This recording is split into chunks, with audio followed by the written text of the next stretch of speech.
बताएंगे ग्लोबल बाजारों से कैसे संकेत सामने आ रहे हैं, भारतीय बाजारों पर क्या रहनी चाहिए इस दम पर आपकी कमाई की स्ट्रैटेजी। साथ ही होगी कमोडिटी बाजार का पूरा अपडेट भी। हमारे साथ ग्लोबल बाजार का अपडेट देने के लिए सबसे पहले बात कर लेते हैं नेहा आनंद से। Neha, good morning.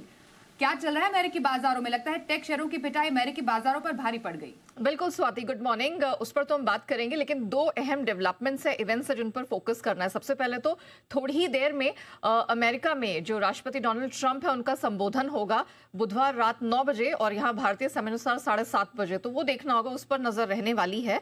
उसके डिटेल्स थोड़ी ही देर में आएंगे। लेकिन अमेरिका में आज महंगाई के और इनिशियल जॉबलेस क्लेम्स के नंबर आने वाले हैं, ये महत्वपूर्ण रहेंगे, तो इस पर मार्केट नजर रखने वाला है। अब जैसे कि आपने कहा कि जो एआई रिलेटेड स्टॉक्स की पिटाई हो रही है वो बाजार पर भारी पड़ रही है। You rightly pointed it out. अब देखिए, एक मजबूत शुरुआत हुई थी, लेकिन तीनों ही बड़े इंडिसेस जो यहां पर अमेरिकी मार्केट्स के हैं दिन के निचले स्तर पर बंद हुए हैं। S&P डाउ जोन्स में लगातार चौथे दिन हमने लाल निशान में क्लोजिंग होते हुए देखी है। S&P की बात करें, अब 3 हफ्ते के निचले स्तर पर उतर आया है और कल हमने इसे दिन की ऊंचाई से 92 अंक गवाकर बंद होते हुए देखा है। डाउ जोन्स 1 हफ्ते के निचले स्तर पर है, इसकी भी भारी पिटाई हुई है और हमने देखा कि जो इंडेक्स है वो यहाँ पर ऑलमोस्ट 500 अंक गवाकर दिन के ऊपरी स्तर से बंद हुआ है। नैस्डैक में हमने देखा कि ये भी 3 हफ्तों के निचले स्तर पर है और इंडेक्स में 400 अंकों से ज्यादा की कमजोरी दिखी। इनफैक्ट 425 अंकों की कमजोरी दिखी, 22,700 के अहम लेवल के नीचे बंद हुआ है।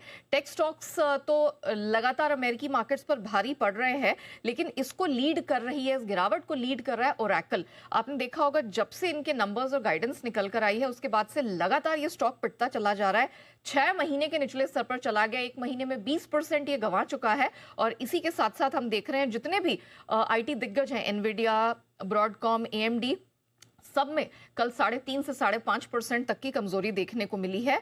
रसल 2000 की भी बात करें, जो अमेरिका का स्मॉल कैप इंडेक्स आप कह सकते हैं, ये चौथे दिन लाल निशान में बंद हुआ और ये भी 2 वीक लोज पर आ गया है। डॉलर इंडेक्स की बात की जाए, 2 दिनों की गिरावट पर ब्रेक जरूर लगा है, लेकिन 98 के पास है, अभी भी 2 से ढाई महीने के लोज के करीब ही ये बना हुआ है। और 10 साल की अमेरिकी बॉन्ड यील्ड ये गिर गिराकर 1 हफ्ते के निचले स्तर पर आ गई है।